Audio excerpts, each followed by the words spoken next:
If you're listening to a WHTL podcast in April, you're probably pretty serious. Everybody wants to think I'm pretty good at this, right? I'm a pretty smart guy. Each generation thinks that their way is the best way to do it. I'm calling you guys, hey, I'm gonna try to shoot a buck in 5 days in a place I've never been. How the heck do I do it? But then whenever you apply the digital side of it, I'm scouting every day of my life. Tyler, Casey, welcome. How you doing? Howdy. We're great. How are you? I'm doing great. Thanks for hopping on here. It's I've had a hiatus of doing podcasts, and I'm a little rusty. I'm getting back into things, and I've always enjoyed chatting with you guys. You guys hunt a bunch of different types of states, terrain, strategies, from the ground, from a saddle, from wherever. And I feel that you guys have a lot different perspective and experience than myself. So I always like to figure out, what do you guys do that I potentially could try to apply here in Illinois? So we're going to do that. All right, dude. We kind of feel the same about you, like when it comes to the Midwest, dude, we're like, what would Jake Hofer do? It's kind of like the WWJD bracelet. Yes. Hey, we did a podcast for the Element podcast when I was on the way home from Kansas, my first trip. So like second week in November or something like that. And then you and I talked for like another hour, and it was exactly what you were talking about. Let's just juxtapose everything that you and I know about whitetail and see if we can help each other kill a deer, which is really helpful. Mm-hmm. Yeah. Well, I guess I'm sure, in case folks haven't ran across what you guys do, give me like the really no longer than 30 seconds, 30-second elevator pitch of Tyler and KC. Well, we're the Element. We have a YouTube channel, a podcast, and social media stuff. And we hunt whitetail deer with bows a lot, sometimes with guns, around the country, and try to shoot the biggest bucks that we can find. That's what good. Else? Yeah. And we're Christians. Shark Tank. Yeah. Shark Tank here soon, coming season 17. If you had to be one Shark Tank character, who would it be? Man, I actually really enjoy that show. Rob on the far right, if you're in the tank. He seems like a really nice person, and obviously a strong business acumen. Some of the other ones are maybe, I don't know. Barbara always says no before they even start, and and Kevin, I like Kevin a lot. I've listened to him on some other business podcasts, and I actually really respect him a lot. But he's a little too abrasive for me to. Something about Kevin I like a whole lot. Me too. Yeah. I do too. But he does have. Sometimes you're like, oh, I don't like that. I think I just like that kind of guy, the grumpy boomer who's kind of sharp. Like I like Dr. Phil. I like Dave Ramsey, and Kevin kind of falls right into that same thing. Yeah, they do. Kind of guy. Yeah, maybe that was just their era. No. Well, we were just talking about, there's a whitetail calendar, and quite frankly, how we would do our marketing calendar at Exodus, there was a whitetail calendar of what was going on in the world of whitetails. And I feel this time of year, if you're listening to a whitetail podcast in April, you're probably pretty serious. And I respect anyone that's tuning in right now. The idea for a lot of postseason scouting, which is a buzzword, something that a lot of people pound as being extremely important. But you guys scout all the time, whether it's digitally, traveling. Is that a fair way to describe your guys' scouting? Is all the time, all day, every day? I had to get on to KC yesterday because we could be on the map for 8 hours, and I'm like, we actually have to do some business stuff today too. So, and we kind of poke at each other here and there on that. But like yesterday, I literally was like, we were laughing at each other, and I was like, you would sit on Onyx all day if I didn't make you do something today. Yeah. But you had a headache, so the way to get a headache to go away is to get on maps. Yeah, just stare at your computer real hard the whole time. But I'd say, it's funny that you bring it up, because whenever you said that, I was like, I don't guess we scout as much as Jake thinks. But then whenever you apply the digital side of it, I'm scouting every day of my life. Yeah. And we even talked about yesterday, today. I don't know why I have this hammer.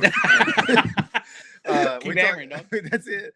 We talked yesterday, or maybe the day before, about hanging some cameras in May or April, May. Yeah. So, and we were talking. So what we were talking about is going and hanging these cameras in a place that we may not be able to get back to before deer season, and maybe taking a shotgun because there might be some turkeys to be killed, but really mainly scouting whitetails, hanging cameras, putting them on a really low setting, so they're not like going off much at all until September, October, or whatever. You can get real sneaky with that because of cell cams, right? You can set them to where they're only going off for 1 minute of the day, right? So like, yeah, there's you can only pretty like much it's only just- sensing. yeah, Yeah, or you whatever. can Yeah. just have them out there just sitting until it's time to activate them. If it's because I mean, a lot of the places we hunt, a lot of the plain states and a lot of the South and even in the Midwest some too. And July is just a pretty terrible time to be out about here anywhere in the country, right? Even if you're pretty far north, it gets pretty hot and muggy or mosquitoes or whatever. So like, if you can get the cameras out now and just delay them with a good set of batteries, it's probably a pretty good move. We're gonna try it. Do you guys use any external power sources when you guys do go and do this? Are you guys gonna use a panel or a external source of any sort? A little bit of solar. I haven't had great success with it. It's been okay, but it seems like to me that there's always a raccoon that pulls the cord out, or ants have an easier way, or I mean, you know how this works, right? But there's a weather seal of rubber down there, but over time, dew and condensation can make its way in there because it is an open spot. So, yeah, we might use it some, but that's not like a. I use it at home more than I do. We just don't hunt probably enough private out of state because I mean, you kind of got to drill those things into a tree or whatever to make them coon proof or whatever, you know. So yeah, I mean, I have two back here that are both on solar at my house here, but like, yeah, out of state, it's usually battery stuff, which I don't know. Maybe we need to rethink that. If you're in, yeah, for sure. And one of those things is the preparation side of it. You got to charge those solar panels. And if you know much about the element, we like to do things by the seat of our pants. We literally met up with you to go scouting a few years ago, and we're coming from states apart to meet in this one state. And we were like all 2 hours out trying to decide what property we're going to scout, you know, like, so it's just like, we don't put a lot of, I'll say it a different way.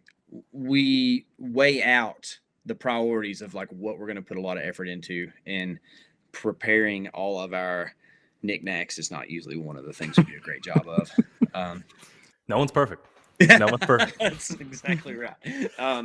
What was I had another thought on that. Oh, it's that we hunt a decent amount of public ground, especially out of state, and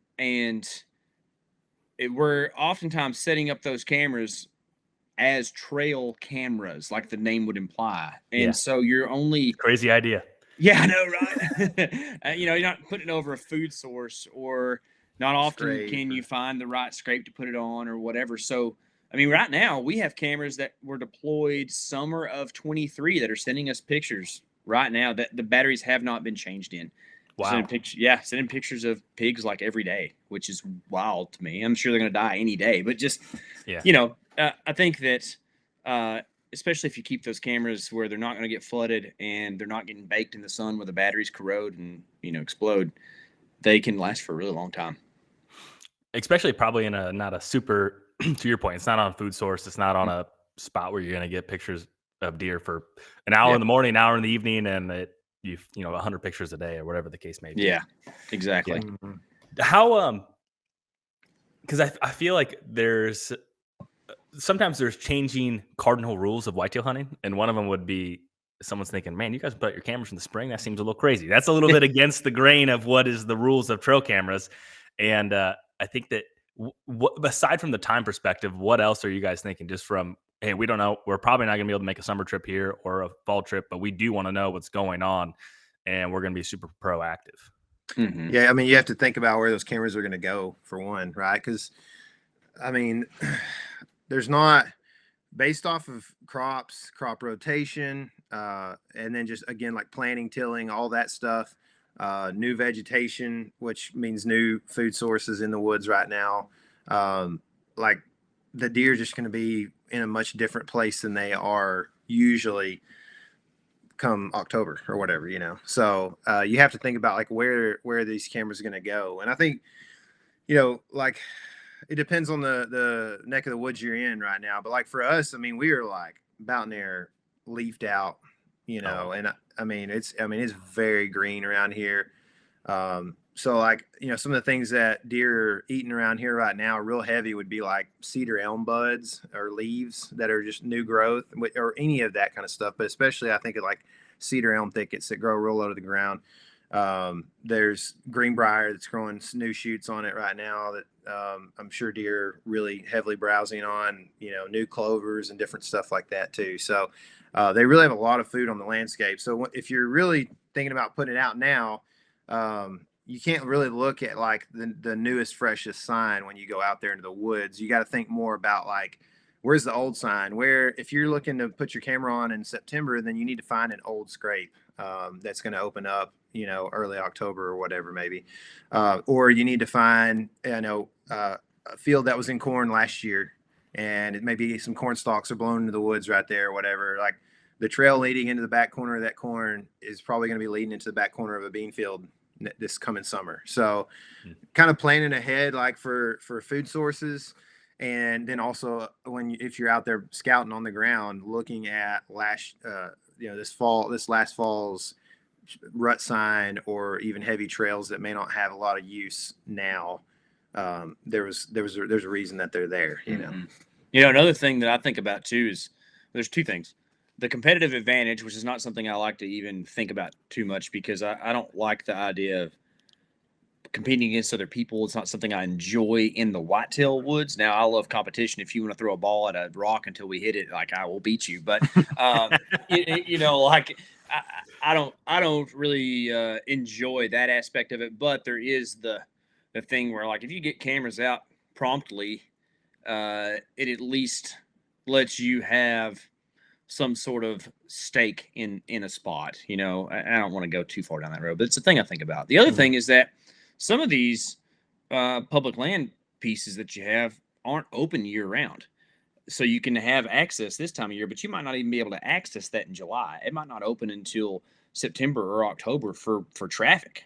So by the time September gets here, I hope to be elk hunting in September and be pretty busy. So I mean, I think that is a good point. Yeah. Like September is a really busy month for us usually. In fact, I would say September is busier than October most years.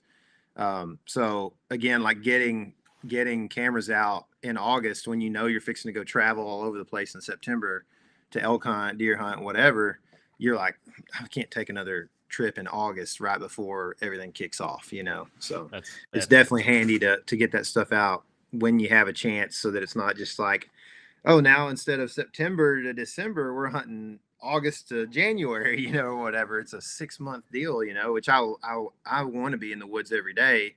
But we have to consider the other people in our households a lot of times, and the time we might need to spend with them too. So it's a balance for sure.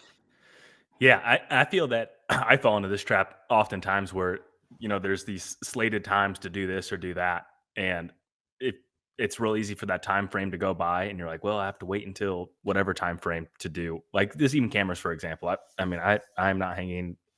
Our styles of hunting and our travel schedule is a lot different, but that's something that I haven't considered. But I think that's great for even someone that maybe they already pulled their cameras in, and maybe they're going to add to their fleet by fall. They're going to wait for a summer sale of some sort. And they're going to add to their fleet. So they're thinking, hey, I'm going to throw these out right now on a piece of public that I've eyeballed for the last 2 years, and I never do it because I get busy on my own places or places I already have. I mean, I think it's a great way to get a few more lines in the water for fall. I mean, that's huge. Well, you can do it on private too. I mean, the thing to do in Texas is to get a deer lease. And sometimes, I mean, some of the best country in Texas is 9 hours from us where we're at right now. So like, I mean, that's a long ways, right? Like if you might not go back down there until, hunting season, or it's time to fill your feeders in September, October or whatever, then, but you want to keep tabs on what's going on in deer lease as far as like growth and what target bucks might be coming up.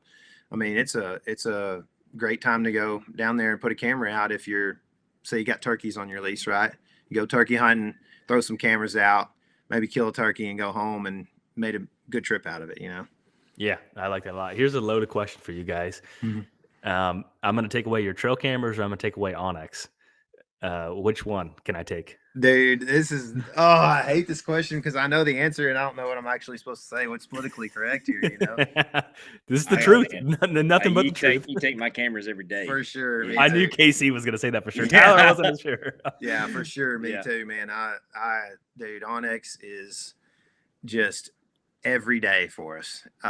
And it is literally just, I'd use it for everything. When I'm on a trip, I bet you there's no telling how much screen time I have. And it's almost all on Onyx. I won't even look at social media a lot of days. This is a weird thing, right? But it's my biggest storage consumptor on my phone. Yeah. It's like 38 gigabytes or something like that on my phone of Onyx save maps. And I went through and deleted a bunch of them the other day that I wouldn't use, and it still was like half of that, right? Like that's how many places I'm like, I for sure have to have this offline. And so it's just I don't know, I use it for gardening and everything, you know? Yeah. I mean, I use it for real estate stuff, which I don't really, it's not like I buy and sell, but I'm interested in doing that some. And I've bought and sold just a couple of pieces, including homes or whatever over the years. But like, I'm always looking at stuff like, you know, well, I see a pasture that has deer in it all the time when I'm walking. Let me see how many acres that is, you know, real quick. And just like, could I actually afford that piece if that was worth getting, you know? So it's just a quick way to check stuff like that. But yeah, as far as like hunting, dude, I mean, I think of the deer that comes to mind last year, my South Dakota buck. I mean, there's no way to do that without Onyx hardly. Yeah. I mean, you're talking about walking back in the dark, a mile and a quarter with a deer on your back. You know, it's just, I don't know. It's just so much easier to do with that. You know, I mean, you could probably have maps out and stuff, but no telling if you get lost or it takes you another extra hour because you're having to stop and look at the map every so often instead of just pulling your phone out and going. You know, I mean, there's so many applications. Because we were sending pins back and forth, and what's your guys' favorite feature that maybe people don't know? Like one of them was sending a pin or sending a location without sending a pin, and I was like, I didn't know how to do that.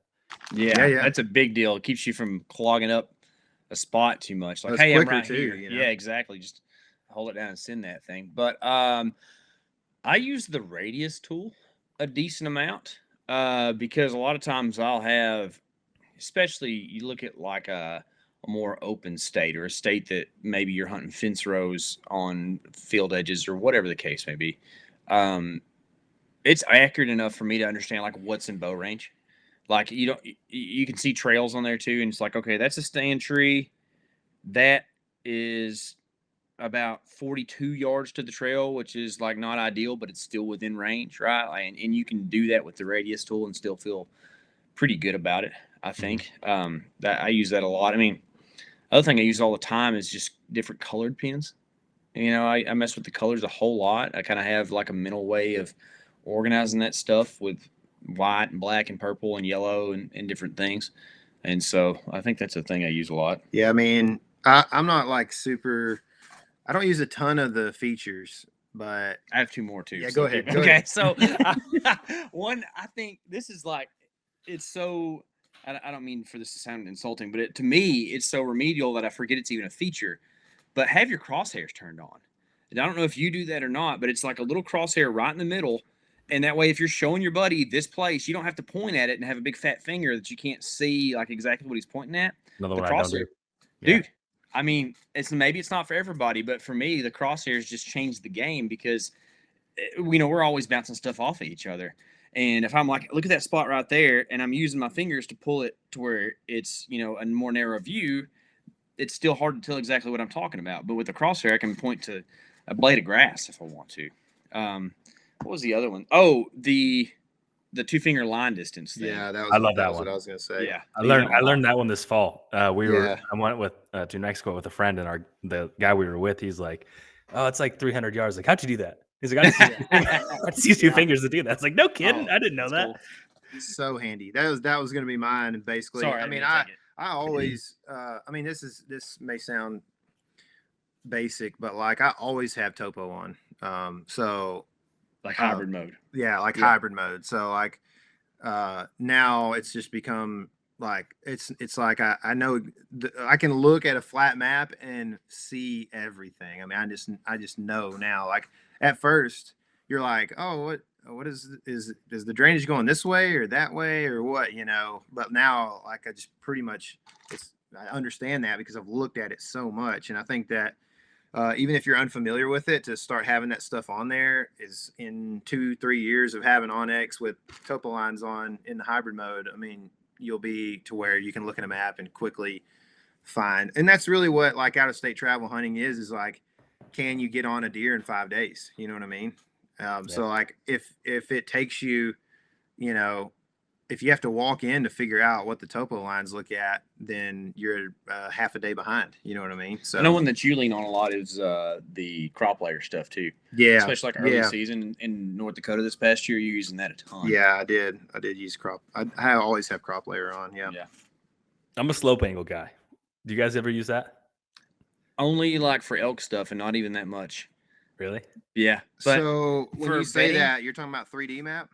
No, so it like a very steep incline or decline would be red, like cliffed out red, and then green would be more gentle rolling. Yellow's a little bit more steep. I mean, they have the scale of whatever. So you can turn that on X, I'm guessing. Yeah. So tell me, I mean, I've always thought that was a Western layer. I've used it some, but tell me your whitetail application for that. I'm just more of a dummy, and I don't like to read topo lines. And it's the dummy version of topo lines is the reason I like it. Really? And so you're not actually using it for like, oh, there's a bench on the side of that hill. There's you can definitely, where there's, red to yellow and then green. Like there's probably going to be a really good trail where it goes from yellow to green or even yellow to red. And so I just use the color codes to try to gather what it looks like. And I've looked at it enough where I can often picture like, okay, how steep is that hill going to be based off the color rather than dude, that's so interesting. Like it's so customizable, right? Like everybody uses it a little bit differently, at least, and so like when I look at my map, it might be hard for somebody to look at it and understand what I'm trying to show them at some point, or whatever. But like but essentially you and we're using a different layer, but we're getting to we're coming to the same conclusions, right? Mine has to be color coded. Yeah. Dude, another thing I use the notes on the pins a lot. Like, yeah, that's a cool thing. Even the icon will have a lot like the title underneath it. Mm-hmm. So like, if you're like, okay, well, there's a buck pin. What does that have to do with anything? Well, it's like in 2017, big 8-point or whatever.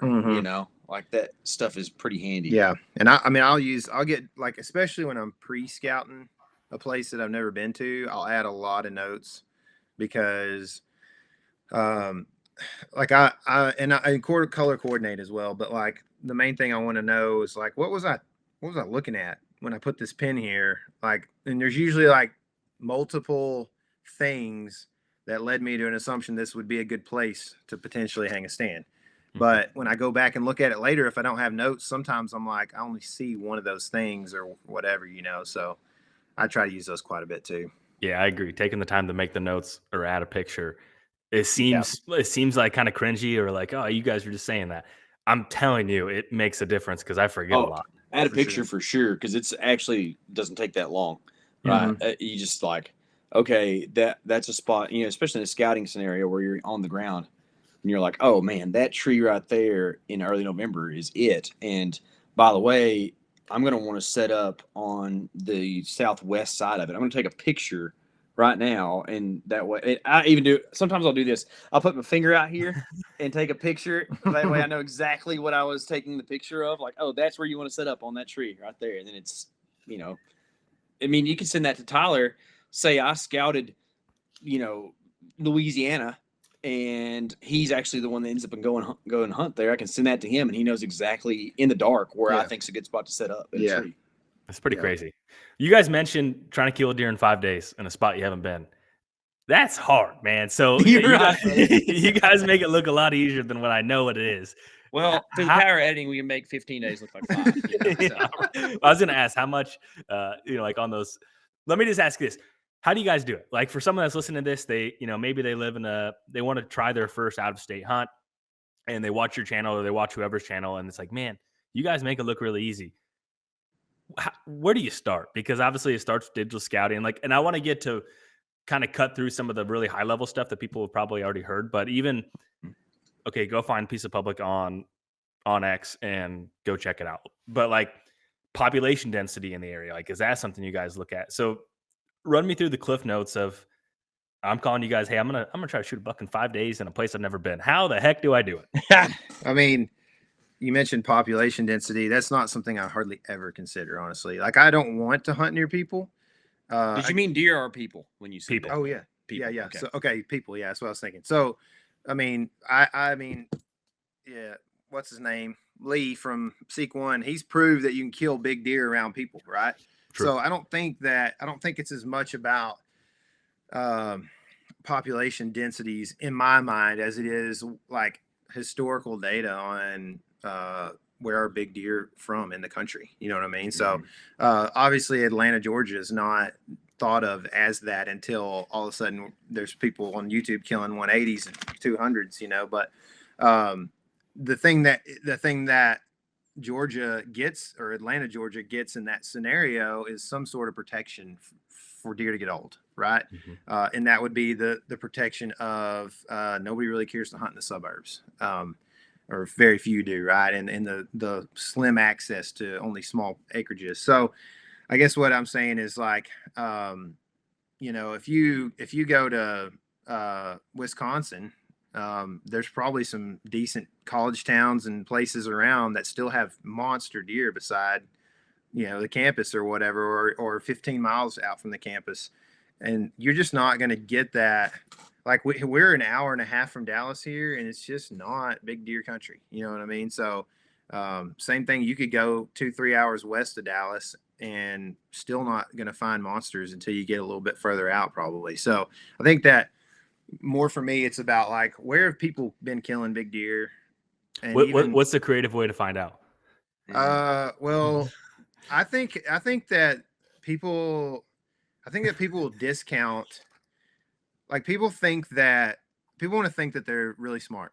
That's what everybody wants to think. I'm pretty good at this, right? You know, Everyone's the outlier. Guy. Everyone's the outlier. That's to whatever. right. Yeah, that's right. That's exactly right. So I think that when people do that, what you get is these cultural waves where each generation thinks that their way is the best way to do it. And so like now a lot of people think, you know, maybe think that, oh, well, Illinois doesn't, you know, it was a 90s deal. You know what I mean? And I hate to like oust your state here. Yeah, well, yeah. Can we talk about a different state here? There's some big deer there still, though. You know Sure. what I mean? I'm not saying it is what it was in the 90s, but the Sure. reason that Illinois has had big deer is because it has huge river systems that have tons of sediment and really good dirt, and the dirt grows the deer, right? So you either have to have that kind of thing going on or an age structure. So how do you find those two things? And really it is like the age structure thing is either a lack of hunting pressure from the suburban thing or something like that, or it's a lack of hunting pressure from the distance from people or from big cities or whatever. So there is that in effect, but really at the end of the day, like you can still look at stuff that was doing well in the 90s, and a lot of times it's still going to be very good ground to hunt deer on. And we think of this in a perspective that's relative to home. A lot of people don't like, okay, well, if you're from where you're from, you're probably not traveling out of state as much because it doesn't get a ton better. There's a few states that probably would be better than Illinois, but like overall, you're not coming to my house to shoot deer. I would come to your house to shoot deer. You know what I mean? So, you know, that's where a lot of people are influx into the Midwest and in the middle. But there are other places. Again, like I said earlier, people have proved that there are other states like Tennessee and, you know, even there around the Atlanta, Georgia stuff. If you care to hunt around a ton of people in backyards and stuff, then you can find big deer. So I think that a long-winded way of saying, you can look at media that's recent, and I think that's great, but don't discount the stuff from the 90s and the 2000s, you know? I think there's kind of two ways to approach your question. If you're talking on a property basis, I think Tyler made a good point about how like there's themes to strategy within generations. You know, Dan Infalt infamously kind of created like beast style hunting. Yeah. And that can work every year, but I don't hear as much about it now as I did maybe 5 or 6 years ago. Then there's always the old nomer of the overlooked spot, and then there's always the mile back, right? And so I think that you can get really caught up in things that you are influenced by other people to try. And instead, if you go to a piece of property, open your eyes and your ears and your nose and just think like a deer, or think like the person who would hunt a deer. Think like an Indian is the thing I think about a lot. He's really good at this, by the way. Like, he does it really well. The concept would be every property is different. Figure out how to kill the biggest deer on this property. It might be walking around until you see him. It might be sitting in the same tree all season long, or whatever. You gotta. I guess if you're doing a 5-day hunt, it's a little different, right? But it's still the same approach. Where is the biggest deer? How do I get close to him as fast as I can? And that's your approach on how to kill a deer out of state in 5 days. And maybe you mess that one up, and you have to have the confidence to mess one up and know that you can go find another one.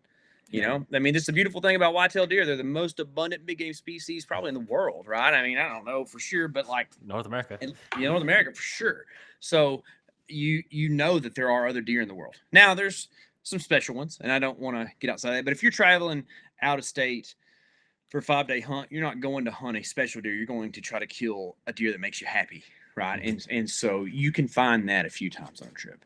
Now, if you want to talk about getting creative on finding places, I really like that a lot. I want to hear. I probably won't put all my secrets out there, but I do like to use social media a lot to get a good bearing of kind of.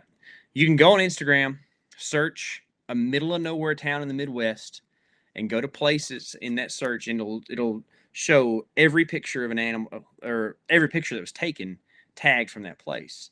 And then you can just go through there. The guys that are successful will go past all the swimsuit. That's right. Pictures. Don't get caught up on them lake pictures of the girls. Go further, and you'll find the pictures of deer and stuff that people are posting. And sometimes you have to get real sneaky. Maybe it's a state like, who knows? What say North Dakota, a state that there's a lot of pheasant hunting and stuff. But you can go to those outfitters pages that are posting those pheasants, and then they do deer hunts too, but they didn't tag where they're at for deer, but they showed the picture of the deer. And so it's not like you're going to go hunt their place, or maybe you do because it's an outfitter, and it's a very good way to, if you want to talk about killing a deer in 5 days, go with an outfitter, because that's a really good way to do it, because they will help you. But it's a good way to get a bearing for what is available and how to set your expectations. Because here's I think that we were watching a video downstairs of a hunt that we went on for elk, where I had such high expectations that I passed the elk that I probably should have shot on like day 10 of the hunt. And I think that one of the biggest inhibitors to people have from filling tags is setting too high expectations, especially if you were trying the out-of-state thing kind of for the first time, or maybe you still haven't killed your out-of-state deer. Go somewhere, shoot the first rack buck you see on day 3, and just be ecstatic about it. And then, you know what? You've had a dopamine dump, a fun experience. You get to go back and show your wife, your girlfriend, your buddy the animal that you shot. You get to eat it, and all of a sudden you have this drive to go do it again because it was a reward. And next year, you're 2 days, 3 days ahead of scouting, knowing the area, the vegetation, all that stuff. And so the next year, maybe you kill a bigger deer, Yeah, exactly. I mean, you can see that progression on some of our out-of-state stuff. Yeah, for sure. I mean, first time we went to one state in the plains that shall remain unnamed, Tyler killed a 1.5, and I hit a deer in the shoulder. And we were stoked to get that done. And then you go back the next year, and you kill a 3-year-old, I kill a 2-year-old. And then you go back the next year, and you kill, I don't remember what you killed. Probably shot one in the shoulder. I shot a 2 or 3-year-old. Yeah. But then the next year we kill a couple of mature bucks, and then the next year we kill a couple more mature bucks, and it's just like this progression of learning just how to go to that state and kill deer. The expectations is big, right? Like this is probably what you didn't want to talk about that everybody talks about. But like, I mean, definitely set your expectations up so that you know that a couple things. Some of these groups have a lot of friends around the country, so they know a lot more than you will know going to a new spot.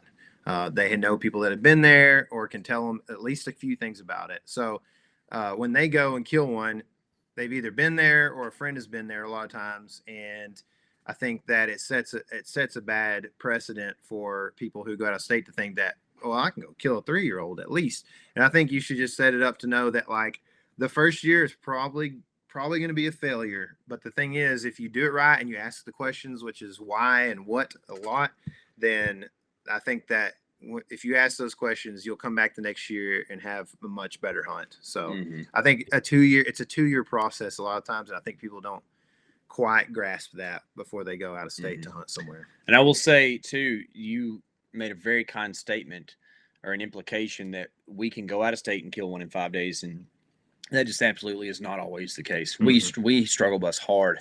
And there's actually a state close to home here that we've struggled in for 3 years straight, haven't killed a buck yet, you know, and we keep trying because it's a lot of fun. And the challenge side of it is an enjoyable thing sometimes, especially when there's like really good food and a nice camp to go to and stay warm in, you know. So like if you're sleeping in the back of the truck, you know, it makes it a little bit harder, right? But it's if you don't get that enjoyment from it, then it's going to be a whole lot harder to want to do it more. Yeah, my wife says you got to love the process, and I think it's 100% right. How much better on a on a scale of 1 to 10, how good are you guys at that right now? At loving the process? No. Of your style of hunting. So 10 is absolute best in the world.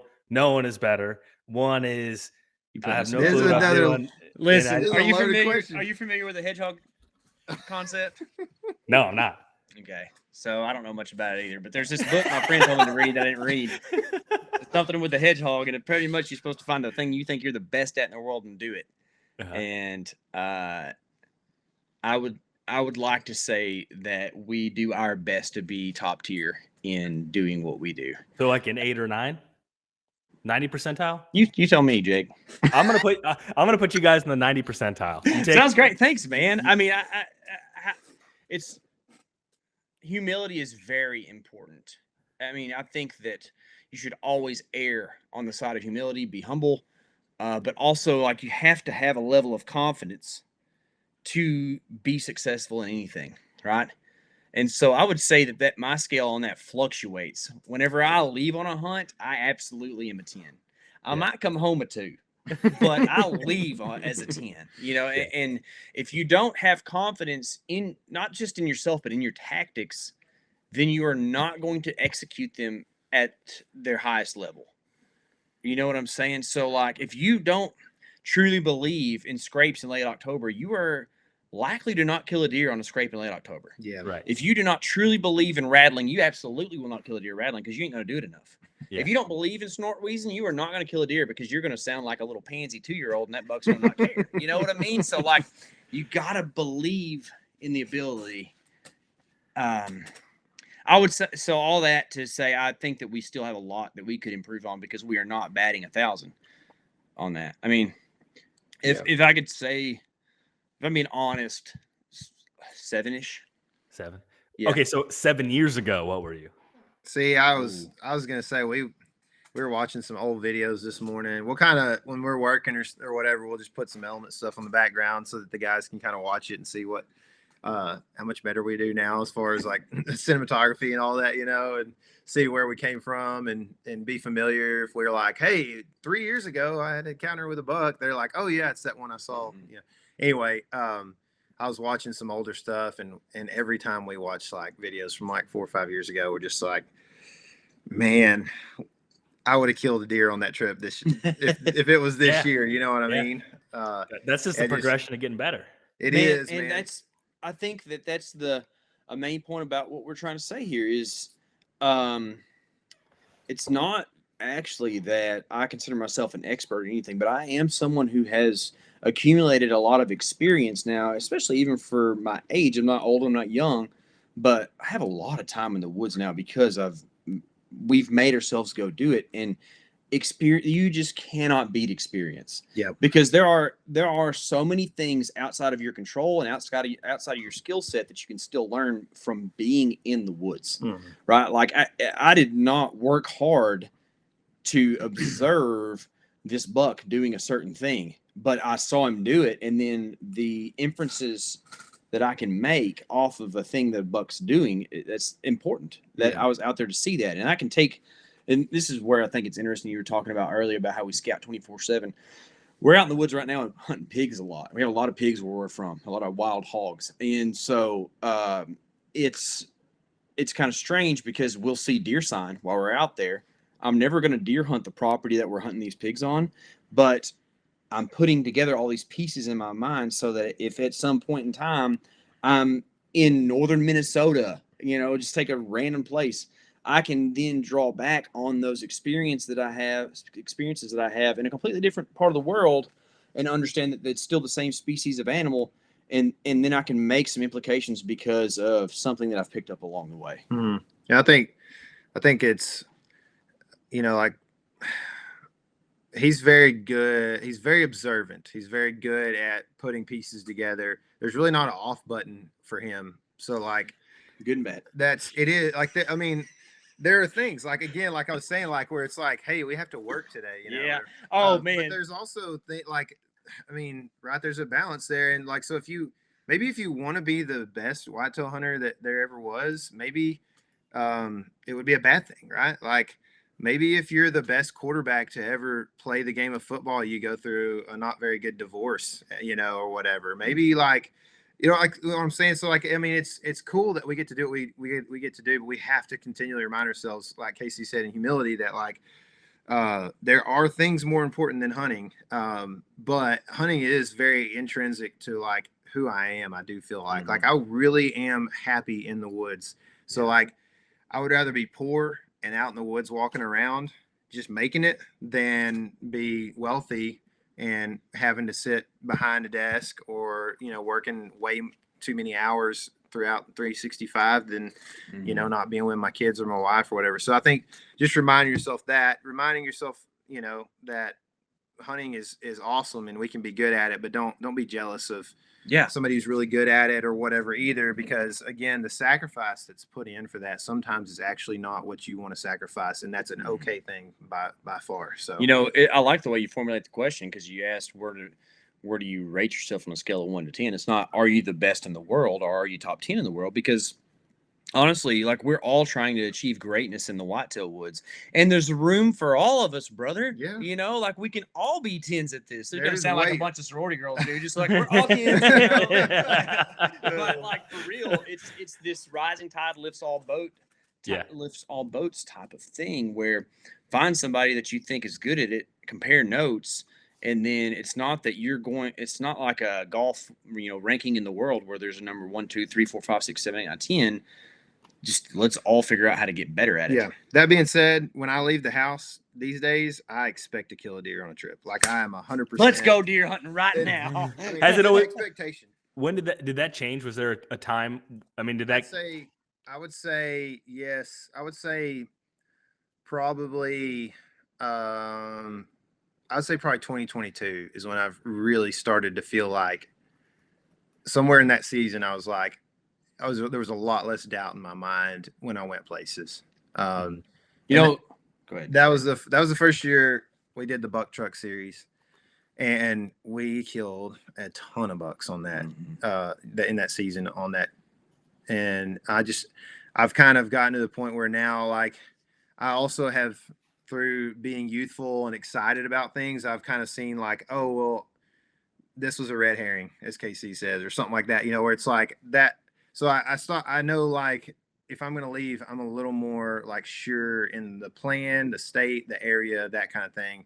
I mean, I did like trip that keeps coming to my mind while we're talking about this is North Dakota. Last year was the first time I'd ever been in North Dakota, period. And it was I kind of have a goal to like shoot a deer in a new state every year. And I've kind of failed at that the last couple of years, but it's starting to get where it has to get pretty far from home, And, so I went to North Dakota last year, and I think I did 5 days.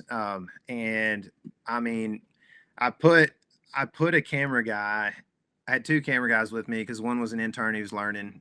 So we just kind of took him on a trip.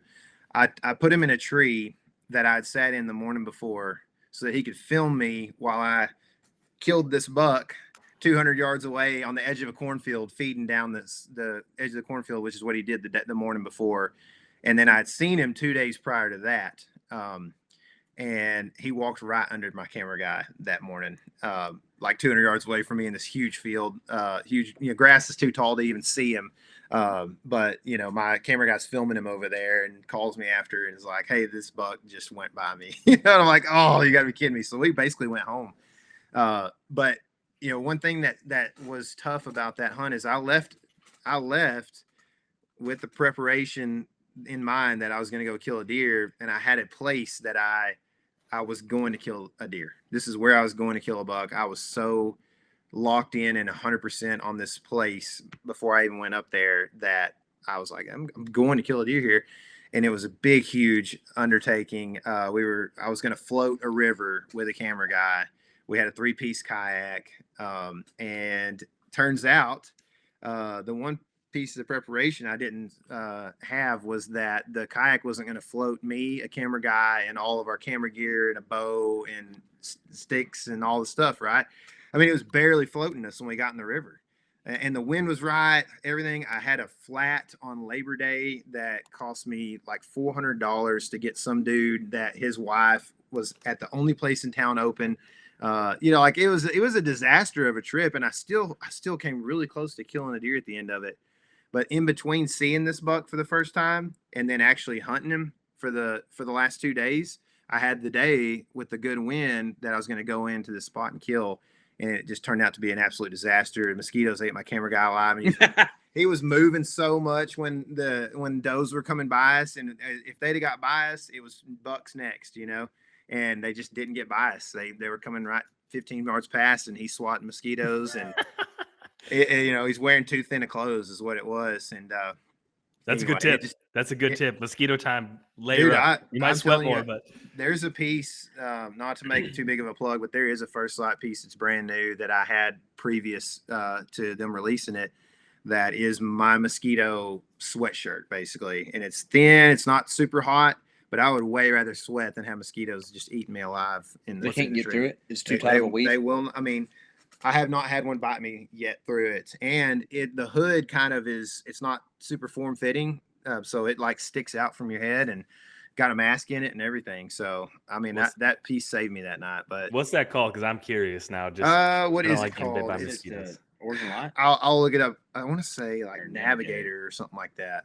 Let me look real quick. But anyway, I just making a point that like I fully expected to kill a deer on that trip, and so I did go. But like Casey says, we don't always kill them, but I think we do a pretty good job usually of working really hard to put ourselves in a close call position, at least most of the time. I tell you what, man, that was a trip that he went without me. Me and my wife were having a child during that time. And so not that I would have killed if I would have went too, but when there's 2 of us on a trip, it just gives me so much more confidence. Because I can bounce theories off of Tyler, and whenever I'm being an idiot, I know he's smoking a deer, and so and there's like this thing. It's crazy how if we go on a trip, a lot of times if one guy kills, the next guy's going to kill the day or 2 after, because I guess they can't kill a day or 2 before because that's how time works. It's linear, right? But like you get what I'm saying? Like there's a confidence boost, there's morale boost. There's also like, hey, I figured something out. Yeah. Hey, I can go scout for you since I already have my tag field. Like that teamwork aspect kills us so many deer. For sure. I mean, it's unreal. I mean, this past year, I actually was able to go tag out early in a state and then have Tyler come up and meet me. And I'd figured out that Rattling was just lights out. I've never seen Rattling work as good as it did this past year from about October 30th to November 5th. I think we rattled in and shot 5 deer. That sounds right. In that 7-day stint. Yes. It was, but not just Tyler and I, but other guys that were hunting with us, right? But like Rattling was just smoking it, dude. And I told him, I was like, hey, get up here. I just killed today. We're going to go hunt tomorrow, work down this water body down through a thicket, and we're gonna rattle you in and shoot a deer. And he ended up shooting the biggest deer we ever shot in that state. By Rattling team Rattling. It was sick. Yeah, it was fun. That's Rook. What's the piece here? The approach hoodie. That's it's called the approach hoodie. So if I buy that and get bit by a mosquito, I'm gonna be really mad. Yeah, you better. you might get the dengue fever. Listen, I have no guarantees, but I can't tell you. You know, they may have a new manufacturer or something with all these tariffs. You never know. So. What was your rattling process with that? Because I feel like that's something. So before we started recording, I was like complimenting the media of podcasts in order to learn really quickly. But I feel like when someone says like, "Oh, I tried rattling," and if you put myself in a sound booth and you in a sound booth and we both recorded, they're going to sound completely different. The sequence is going to be completely different. So how did you do it? Well, funny enough, we recorded a portion of a podcast with Mike Hunsucker, who you know, and he's really good. Just kills a killer, right? And he has some rattling theories, and he mentioned that in the kind of the pre-rut stuff, he does like to tickle antlers a little bit. So that's how I killed the first one, was listening to him. It was October. You just like, yeah. No, really, it was like just under the chin right there, but it was just like a little bit of, just nothing hardly at all. Was it blind? Was it a blind rattle? A blind tickle? Yes. I knew that there were deer bedded close. It was like I knew there were deer within 200 yards of us. Bedded. Just from gut feeling, or did you glass them? I had to ask all these clarifying questions. Yeah, it's fine. It's gut feeling, right? No, I'd seen a deer that morning. We had like 7 scrapes on this little 1 acre clearing in the woods. That was a food plot like the year before, but it didn't have any. It wasn't a food plot that year, but there was just scrapes everywhere. I'd seen a 3-year-old buck in there that morning, and I was like, okay, we're on a north-facing slope on a river corridor. There's really good cover out here in front of us in the river bottom. I just knew there would be deer there just because of how many scrapes there were. And so I knew that there would be a deer within earshot. Now, I would say that my preferred rattling technique, however, though, is to rattle on the move. Or actually, my preferred rattling technique is to see a buck that I know is callable and to call to him. But that's not always. What makes him callable? Usually that he is by himself and he is on the move. Cruising. Not like, I wouldn't even say a deer has to be like nose on the ground getting it, but like he's on a mission. He's on a covering mission. Ground. Yeah. I do not like rattling at deer that are stationary, locked down on does. That's what you don't do for sure, for what it's worth. But if I'm going to blind rattle, I like what we were doing where you're moving through country, because I actually we all know this feeling, but if you're in a tree, you rattle and you don't see anything for 15 minutes afterwards, you're like, man, I just messed it up. They're all gone, I've been there. Yeah. But if you're covering country, then you're like, okay, well, let's go to deer that haven't hurt us, and maybe they like what I have to say. Yeah. And that's what we were doing when we killed that deer that he shot. I think that, to add to that real quick, like, if you've never had your buddy rattle in the woods 50 yards from you, you should try it, because it's quieter than you think it is. It just doesn't carry that far. Now, granted, especially if it's kind of windy or something. Yeah. And obviously, like, you're going to not want to blow the wind to the deer, so the sound's not going to carry against the wind, right? So you're talking about potentially even less carry than you think that it would have. So, I mean, I think that, like, understanding that. So what we were doing that day when we called that buck in is we were thrashing. It was November 2nd. Like, it's time, right? Oh, I was kicking leaves, breaking logs, just acting like they were getting. Bucks fighting. Yeah, and we're in thick stuff, so it makes sense to do that, right? But I mean, at the same time, like, there's deer going to be making some noise if they're thrashing, and I think that creating a little bit of a scene. And one thing I do also is when I rattle, 15 seconds into that rattling sequence, I usually stop thrashing and doing stuff, because it can happen real quick, right? You're calling deer that are potentially in thick cover. They're close to you potentially. So, like, you want to make those noises early in the sequence, and then you want to have your feet set. So what I was doing is I was actually clearing leaves out so that if I needed to move to get a shot in the cover, I wasn't making noise. And at the same time, for the first 15 seconds, I'm acting like bucks are slashing their feet around and trying to get position and stuff. So then I would do that. I'd create me a little dirt spot, and then I would sit and I would kind of be ready and looking to the downwind side, because that's where that deer is going to end up coming. I shot my deer he's probably 30 or 40 yards from getting our wind. I mean, he was definitely on his way to get our wind. I shot him at 40, which was my farthest shot was 43. So I put my 40 on him, and it was money. But I think that understanding that those deer are going to typically try to get your wind at some point. So like as we're moving, a lot of times we're either rattling. Like if we're team rattling, the reason that you team rattle is the same reason you elk call in pairs, right? Is because you want the deer to be, an elk is going to be looking, they're a visual creature. They're going to be looking for cows.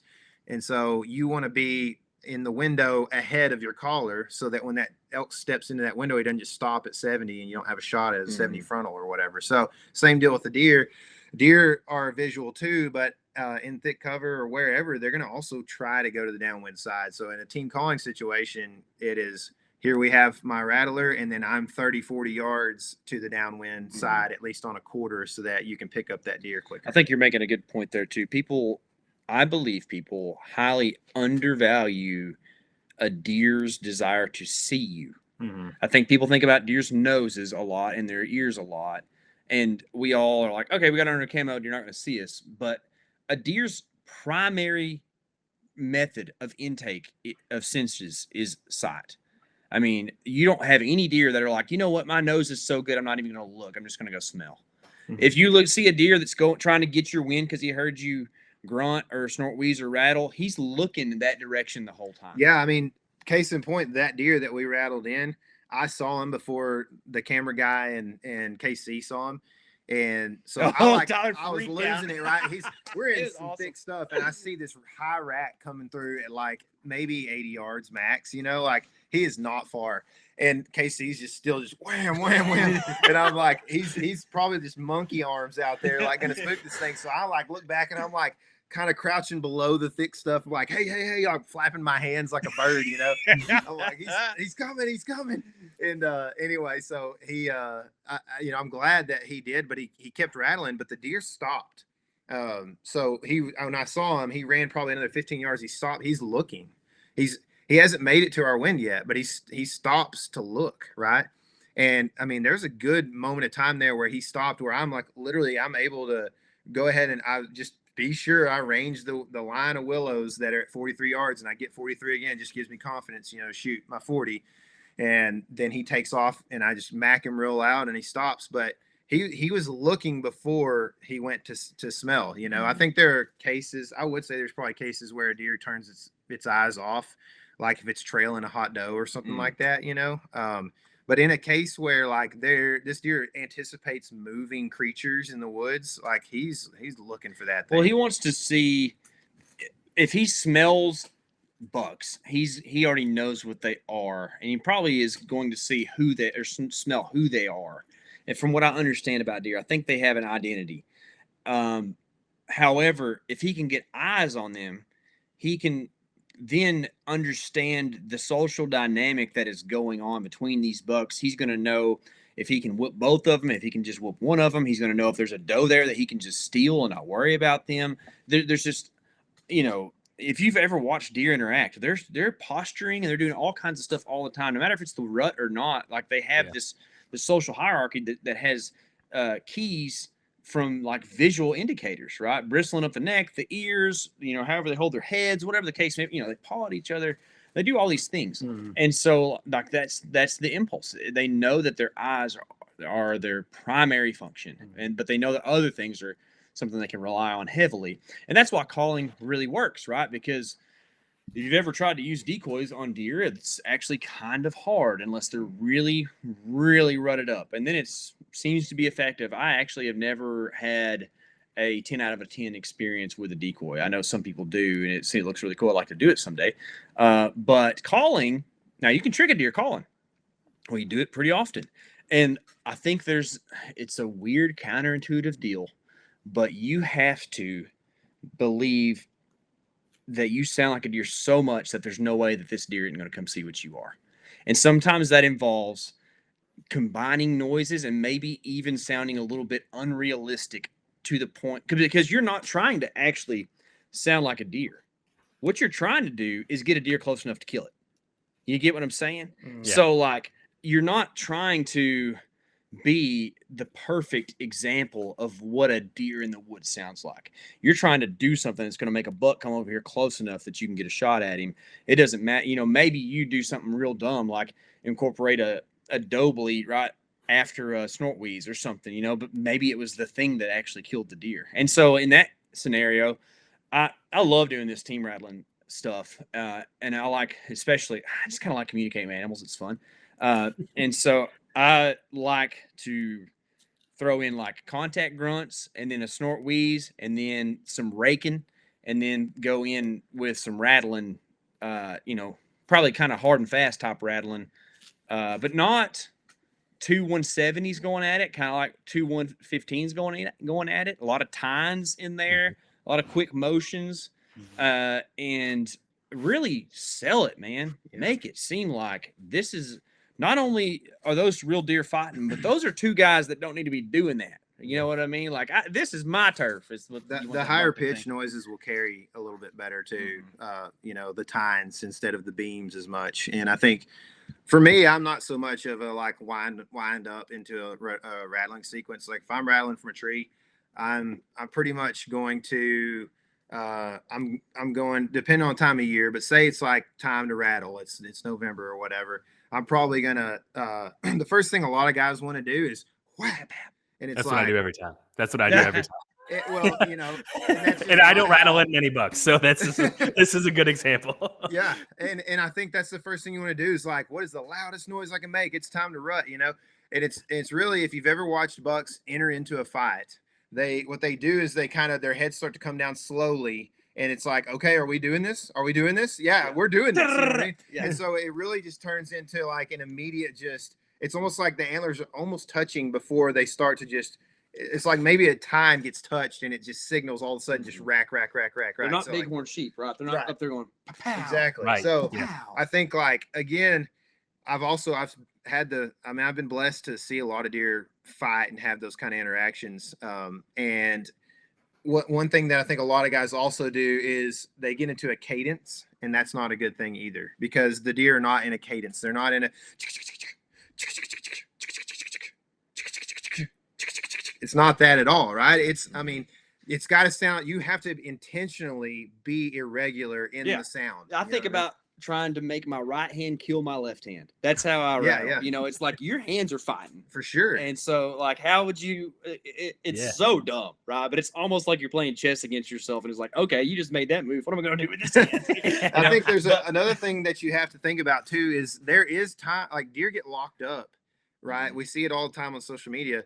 There are times that the antlers lock and they'll get them apart most of the time, right? But so you have to think about adding that in there too. Like there's a grind in there too. Sometimes it's not just all about that tines hitting. Every once in a while, the beams go together and they grind and swipe off of each other. You know what I mean? Like so there's some different sounds that I think that, and again, like I when I throw a fishing bait, I throw a really realistic bait, but dudes catch them on spinner baits and, you know, red rattle traps that look like nothing else in the water. I mean, pink worms. Like the idea is that at times, like KC's saying, you're trying to get a deer in its curiosity or its reaction to come within bow range, just like you're trying to get a bass to bite a bait because of a reaction, not because it thinks it's something it wants to eat. Yeah. It's just they're animals. They're different than us. They process it differently. So there is, to an extent, like, again, you can work a bait away from a bass if you can see it, and then it starts to come and you stop it, and then it stops, and then you do it again and it stops,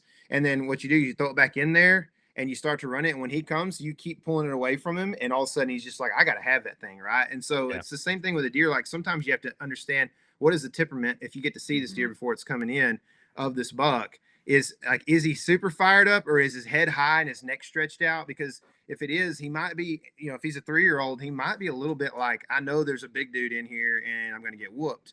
And if you want to kill that deer, then you probably shouldn't make it think that there's 2 5-year-olds, fighting Yeah. it out over there or whatever. I tell you, kind of case in point for Tyler talking about like the unrealistic stuff. If you're hunting an open country, like we have sometimes, like plains country where there's hardly any trees, you have like bushes and grass, right?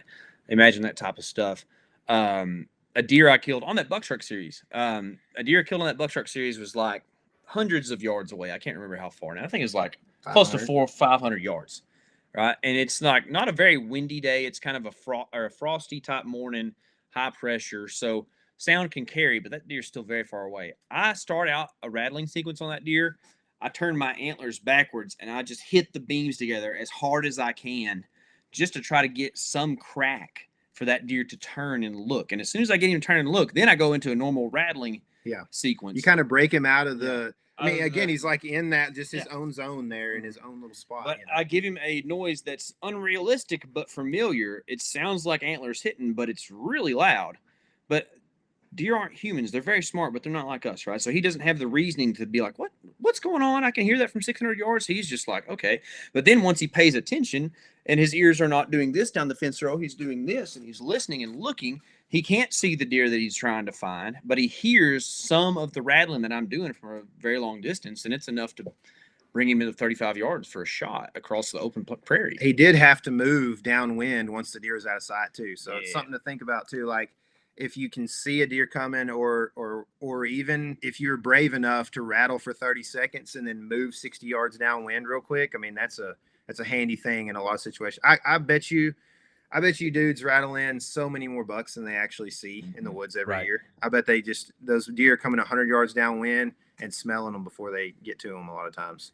We think about a different animal. Think about ducks. We did a little duck hunting this year after deer season, and how many ducks you could get to respond to a call but not commit to coming in. Yeah, they'll come look. They'll come look, and they'll see something they don't like, and they'll flare out or whatever.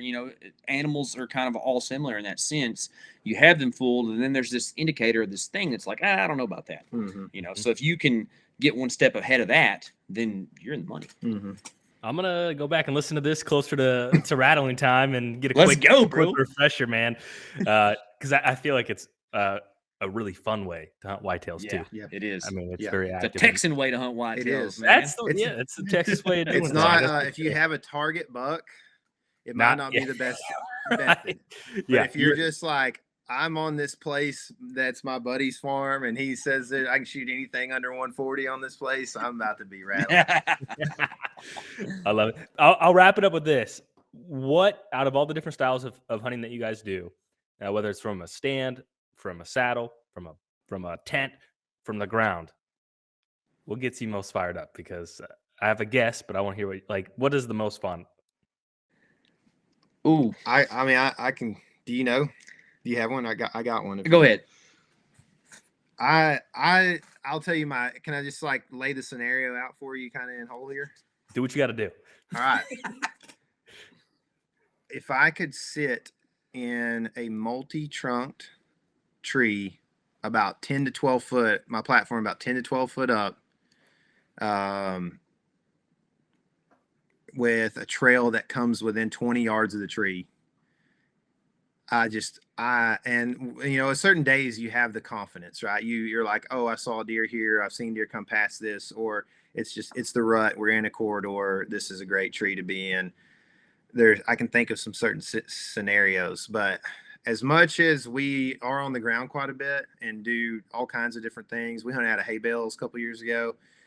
I think that my favorite thing to do is to be sitting in a tree, fairly low, to have deer coming by. The moment of truth in that situation, there's just something about it that I love so much. It's the anticipation of that happening is great, but when the deer is coming down a trail towards you and you're pretty low, you just feel like it's the most tense but awesome moment that you can have. It's when you finally get back to full draw into your knocking points or whatever, and the deer's not looking at you, it's the best feeling in the world. But until that moment, it's the most tense moment in the world, And I think that's probably one of the best moments. I like it better than the moment of trying to get to full draw on the ground, I think.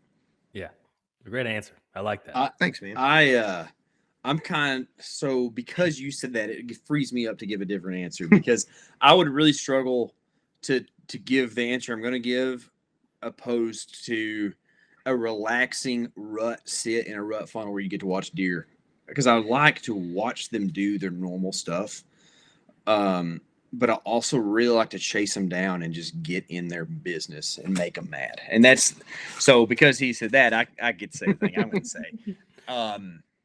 I killed a deer on November 1st this year. That was one of the most enjoyable whitetail hunts I've ever done. And it was, I spotted this deer that morning, put him to bed with a harem of does, and then went in that early afternoon and called at him and used antlers and pretty much had a 1 hour standoff that deer came as close as about 11 yards, bowed up, trying to fight us, and then went out to 50 and pawed the ground for 15 minutes and made a scrape and just tore down brush. And we were just doing this thing back and forth.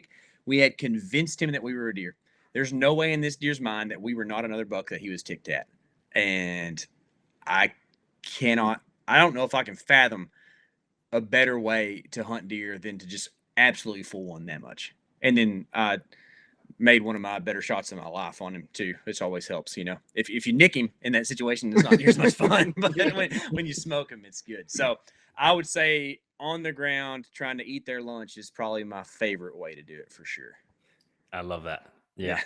Well, I appreciate you guys hopping on here and sharing, your guys' endeavors. I feel like there's this, you guys spend a lot more time in the deer world. I'm not saying the deer woods, because you guys spend a lot of places where there's not a lot of trees, but you guys spend more time out and about than me. So I always enjoy chatting with you guys and hearing what you guys are learning, doing differently, evolving. And so I appreciate that for you guys. And then where can people find what you have going on? Well, we have a podcast as well called the Element Podcast that you bless us with your presence on from time to time. One of my favorite guests. And we tell a lot of our anecdotal and experience-based stuff on there and have guests from time to time. A lot of